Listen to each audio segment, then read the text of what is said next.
previously on Zip Away, we've had some woodpecker damage on the utility poles, and I'm in Florida working with my staff.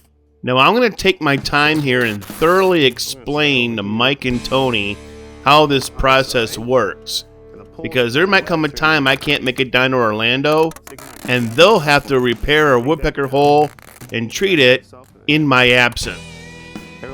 One of the techniques I've learned over the years when interacting with your staff is to go ahead and treat them as an equal, and after all, they are frontline ambassadors of my company. So to take time and invest in them, explain what I'm doing, only makes them more invested in the company and makes them also a better guide. In addition, it lets them set a tone of how I want them to interact with the guests, because that's the way I interact with them. So come over here. This is going to sound kind of rude, but help me guide the nozzle of the pecker patch into the slit hole I made. It's right there, see it? Okay, so kind of get your finger and pull it back. Then we're done. Goop alert. See, as this kind of just pouring in there. Yeah, and fills in all the crevices. So while this pecker patch process takes a little bit of time, it's far more inexpensive and time savings than having to replace the full utility pole. Gotta get you some. Start pumping. This pecker patch product is really pretty fantastic, and it's pricey, but it comes as a 2-part epoxy on a 2-tube container. Component A is in one tube and component B is the other, and it fits in its own custom caulk gun, and as you put pressure in the bottom of the tubes, it extrudes the component out the end caps into a common nozzle, and there's whipping channels in that nozzle, so as the more pressure you press, the component comes out, whips through the nozzle, and pre-mixes as it goes in the hole. And the chemical reaction begins, it starts to warm and heat up, and the bonding process is started. Let it settle a bit, let it work its back in there. Gotta get me some of that. Next time I'm going to wear plastic gloves, because I had that orange epoxy on my hands That's good enough. for over a week, and I couldn't wash it off. Now it's starting to set up a little bit over here, so I can kind of take some of the snot off the side and backpack the top filling hole, which is still a messy job. Yeah. But you just want to try to seal it. And then there's also the slop here. Right. I'll just take it and I'll just patch that little hole right there with my finger. Now, like I said, this is pretty expensive. It's $100 a tube and a 12-tube minimum in a case. So it's $1,200 just to buy the case. And the customized gun's another $300 to $400 above that. But still, it's cheaper than putting in a whole new pole, disassembling the cores, getting an auger truck in there, which could be $10,000 to $20,000. So all in all, this is the best fix I can find. And then the woodpeckers see that and they get scared. That's their natural predator. So you don't have to blast with a shotgun or poison them. You just do like a natural predator. It's a green solution to keep them away. Dog, shadow. Exactly, or a scarecrow in a cornfield, that same thing. So while Steven and Mike reposition to go fix another hole, Tony above, who's been watching safety for us, takes the pruner and cuts back some branches for an open zipline operation. Then Mike and I fly over to pick him up over the bridge, and we'll head on down to the ground. So when I was up top on the tower, I was just kind of running safety up there, making sure nothing went wrong, nothing fell down from up top as I was looking over while they were working on that pecker patch. It's interesting the way that stuff works, that 2 compounds coming together and hardening up like that. It's just as strong as the original wood was. It's cool to see. Now it's time to reposition the man lift deeper into the cores and get some other towers fixed and repaired as well. This isn't quite as easy as it looks, because every time you hit a small bump, it waves through the whole unit and amplifies once it gets to me at the bucket.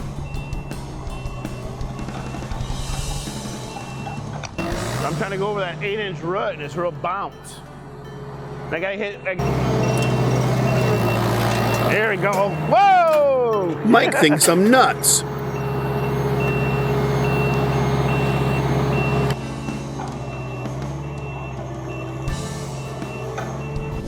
So, you saw me have some fun with the all-terrain vehicle man lift. Sometimes getting to the job site is more hazardous than doing the job itself. But sometimes you're just gonna have to take a hit and a bumper bruise. I could see that tree root coming, but with it being kind of wet, I had to hit it with some speed and it amplifies through the whole unit. So when the tires hit it and it bounces an inch or two, I'm moving feet by the time it hits the bucket. So we're all right, no worse for wear, but that's typically get ready to take a hit once in a while. Mike, if you do this, or Tony, if you do this, go slow. Because usually there's like a turtle mode where it goes slow, or a rabbit mode where it goes fast. This is just slow, fast, slow, fast. Push it up for you. One of the fun parts of the day. We had to get rid of an old ATV that we actually bought in 2006 to help us service the Tamarack course in Idaho, but after 11 years, it's seen its last legs. So we're actually getting possession today of a brand new ATV. This guy actually asked me to park it? Heck no, I'm taking it for a test ride. See you later. There's a good Anka right at my side.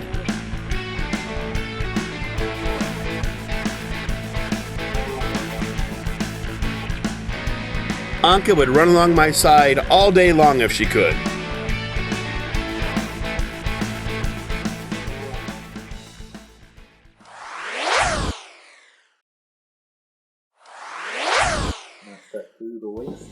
It's very important for me to take the time every year to recertify the staff, and then Veronica comes in behind me and she double checks them as well. What about things in their pockets? Should they have their pockets empty or have things in there?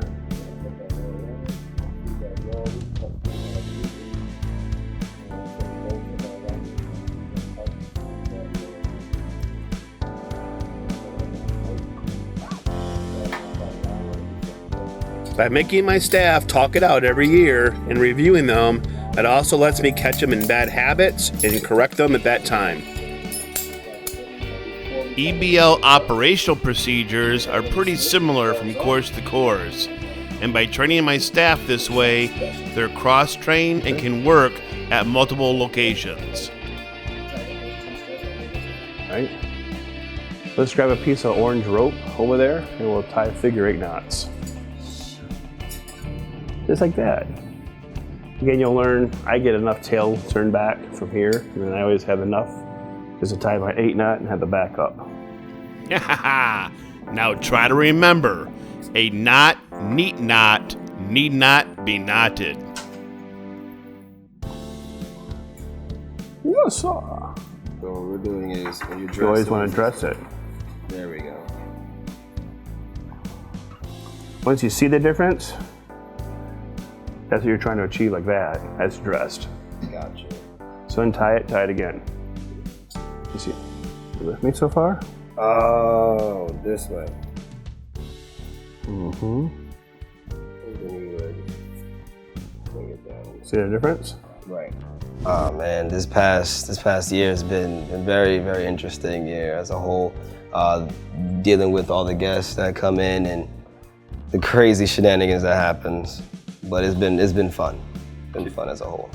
Well, the last year here at the Zipline has been actually kind of slow for us, a little bit uneventful. I work another job that I've been at 18 years. I'm an animal trainer over there, and I've been real busy over there this year. I worked 5 months straight, no days off, because my animals over there are like my kids, so I can't really leave them for long periods of time, not even for a day, because I just worry about them when I'm not there. But as far as Zipline, it's pretty much business as usual. Come out here, have a good time, blow off some steam, get to hang out in the woods, hang out in the forest. It's a good time. Last year it was wet, very wet. It rained a lot. We didn't flood as much as other years, but as far as people coming in, steady pace, weekends, we were doing tours. It didn't get as hot as other years too, but it was a wonky year for sure. Funny story about how I actually started ziplining actually. When I first moved down to Florida, I actually started off at another company and they were just like, here you go. I just needed a job and fell in love with it ever since. And it's been, what, 4 years now? In 2012, I left another job and I had friends who worked here at that time and they were like, hey, you want to go ziplining? And I was like, well, I've never been ziplining. They're like, yeah, you get to hang out 30 feet up in the air. I'm in. That's all they had to tell me. And then I didn't know what I was actually in for, and when I actually did it, I fell in love with it. So while we're up there earlier today in the bucket, we're fixing, some holes that was up there. It was definitely an interesting situation. I've never been in a bucket before, so to be up there to learn what I've learned today was really an experience all in itself. In all honesty, getting up there, I really wasn't sure how I was going to feel about it. Watching it just jiggle as it goes up and comes back down, I was like, I don't think I'm going to be comfortable with that. But finally getting in there with him and listening to him talk, he kind of helped me get comfortable. And what really helped me out was really not necessarily just kind of mellowing out, but actually learning a thing or two while I was up there, because now that helps me out later on for my job, making sure that that what I'm doing up there to keep people safe, we can do that on a daily basis. My favorite part about my job is just being outside, just being out in nature. I get to meet a lot of different types of people. I met a group of people this past year that came over from Europe. I have a tattoo on my wrist that I got from my Norwegian heritage. It means fragile. They informed me that it does not mean what I thought it meant. It means crazy. Norwegian, it means fragile. In Old Dutch, it means crazy. So, fragile, crazy, it works both ways. I think that the best part about my job is not the actual fact that I'm having fun, but I can put a smile on a person's face and create that memory. Now, people come around from all over the world just to zip line in all these different places. We've had people that came from Brazil, Hawaii, wherever they came from, all walks of life. Some that are afraid, some they've been doing it forever. And the people that have that fear, and you at the end of the tour, they just say thank you for helping me conquer my fear. And I think that's was really big for me, in all honesty. Favorite thing about my job, I'm outside. I'm not locked up in a cubicle going tick, tick, tick, tick, okay. Hello, how can I help you? It's more of, I'm actually interacting with people and I'm in their faces and we're ziplining outdoors, be it freezing cold, because we've had a couple of those, having to do tours in the freezing cold, all kinds of weather. I just like coming out here and not knowing what to expect out of the elements, but knowing what to expect out of my crew and the guides and all the people that come in. They're all different kinds, super fun. A typical day here at Zip Orlando, we'll start off when we first get here. You kind of like get your mind together. It's usually early in the morning. We'll go out, we'll clean up the area, make sure it's presentable. The very next thing we're doing, we're going to go on a course inspection and get the gear set up for the guests, check the gear, then we welcome them in. And then at that point in my head, that's when I get into that character mode of saying, look, we're going to have fun. Regardless of what I was going through when I was at home, we're going to have fun for that. So one of the things I try when I work with my guides is to educate them and explain why we do things, because there might be a day when I'm not down here and they have to do it in my absence. So I have found if you just dictate at staff or yell at them, it doesn't get you very much mileage. So I take the time to explain it through and really try to help them understand and not just do it for them, but then give them a chance to do it for themselves as well. In comparison to where I've worked at in the past versus working here, jobs I've had in comparison to that employee-employer relationship, I feel more comfortable being here because I can be myself. I don't have to be this cookie-cutter person, like, oh, you have to come in wearing this all the time, do this, do that, or if not, it's my way or the highway. With us, it's here at Zip Orlando, I'm able to still be myself while still being safe and having fun with the guests. And then dealing with you yourself, you know, dealing with Steve yourself, it's just, I thoroughly enjoy the fact that we can have that employer-employee friendship. At the same time, when it comes to dealing with the course itself, we do have that teacher and student, you know, that relationship there where it's time to stop playing, we cut it off and we get the job done. And then when we're not working, we have fun. Working with Steve's great. Every time that I see him, I learn something.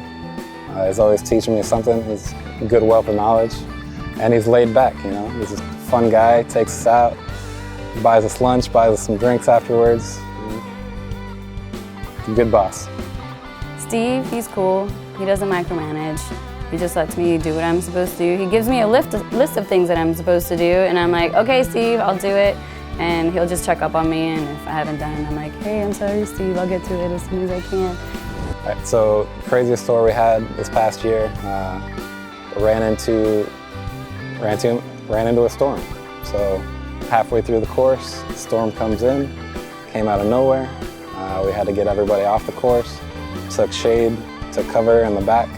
We had to ride out the storm, good 20, 30 minutes back there. Lightning striking all around us.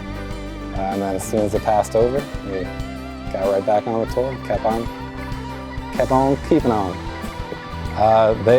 Some of them thought it was great. They had their phones out, they're, you know, Snapchatting the lightning as it was striking all around us.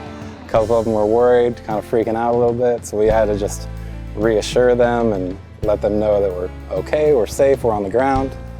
And then once we got back on the tour, we had to reassure them, like, lightning's passed over us, we're good.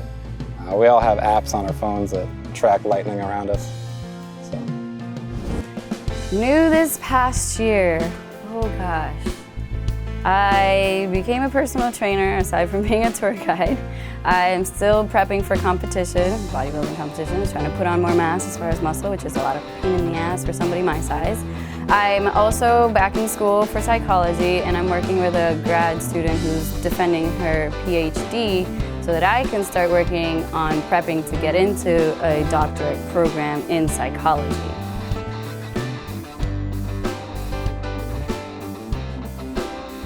So how you're going to accomplish that is by not jumping off this tower or doing anything squirrely.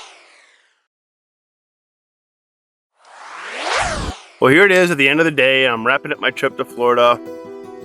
Just spent the time recertifying Veronica and Tony. Did the repairs on the utility poles for the woodpecker holes. Got a new ATV. Got new advertising signs made up for the road so people can find us. And now we have a little bit of a bittersweet turn of events. I got a hold of the landlord last night. She requested to have a sit-down conversation with us, and she informed me that she thinks she has a buyer for our land. So now, instead of looking to still be in business here, now I'm faced with a kind of a forced buyout scenario. And, you know, progress is progress. I can't stop it. I don't want to stop it. I don't want to impede her from making her bigger plans for her land. But it'll be sad to see an 8-year business just go down. And it's not really the end of Zip Orlando. The spirit will live on, and my staff and all the memories that we've made and created for people. But again, like I said, it's kind of bittersweet. You know, all good things must come to an end, and now Zip Orlando's coming to an end. So I may not be back here on this property. So I'm kind of taking some extra time just to kind of say goodbye and remembering all the good stories and all the building projects and all the jokes and all the good times we had on here for the last 8 years. So join with me while we say goodbye to Zip Orlando. I don't want to leave. Don't do this. But reality is progress and change. And with every closed door, there's supposed to be new doors of opportunity ahead of us and awaits. So I'm sad for losing the past, but I'm also optimistic and looking upbeat as we go to the future. What's that, your pecker patch? No, they're very phallic. Look at them. And then the gun is like this huge thing, and it's like, yeah, let me fill your hole with some pecker patch. Awkward.